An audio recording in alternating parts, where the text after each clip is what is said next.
Hello বন্ধুরা, আজকে আমি আলোচনা করব কোন পরিবেশে শিশুর ভবিষ্যৎ কেমন হয়। একটি ইংরেজি book, a handbook on value education, volume number 2, page number 43-তে লেখা আছে, একটি শিশু যদি সমালোচনার মধ্যে বড় হয় তাহলে সে দোষ ধরতে শেখে। আবার একটি শিশু যদি শত্রুতার মধ্যে বড় হয় তাহলে সে লড়াই করতে শেখে। আবার একটি শিশু যদি উপহাসের মধ্যে দিয়ে বড় হয় তাহলে সে লাজুক হতে শেখে। আবার একটি শিশু যদি লজ্জার মধ্যে দিয়ে বড় হয়, মানে যে শিশু দেখবেন খুব লজ্জা পায়, তাহলে সে লজ্জার মধ্যে দিয়ে যদি সে বড় হয় তাহলে সে কিন্তু অপরাধ বোধ শিখবে।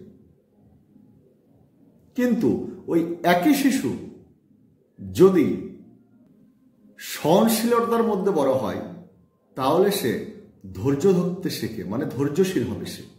ওই একই শিশু যদি উৎসাহের মধ্যে বড় হয় তাহলে সে আত্মবিশ্বাসী হয়ে ওঠে।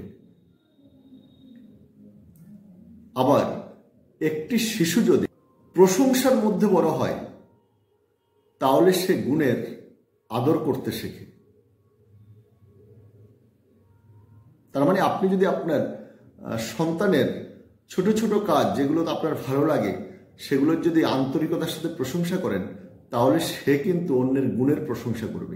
আবার একটি শিশু যদি সততার মধ্যে বড় হয় সে কিন্তু ভবিষ্যতে ন্যায় পরায়ণ হতে শেখে।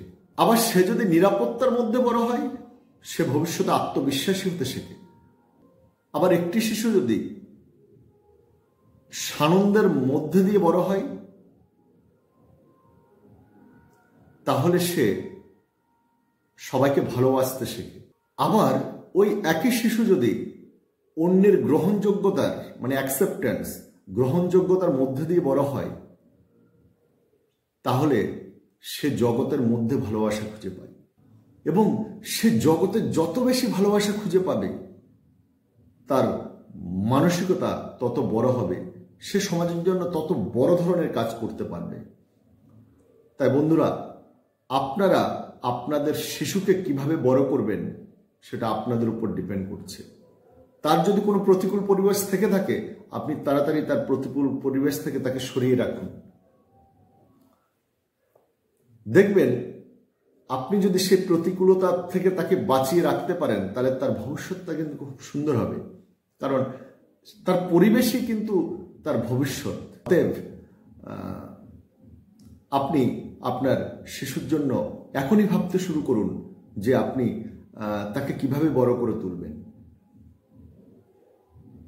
যেমন পরিবেশ দেবেন সে সেরকমই তৈরি হবে।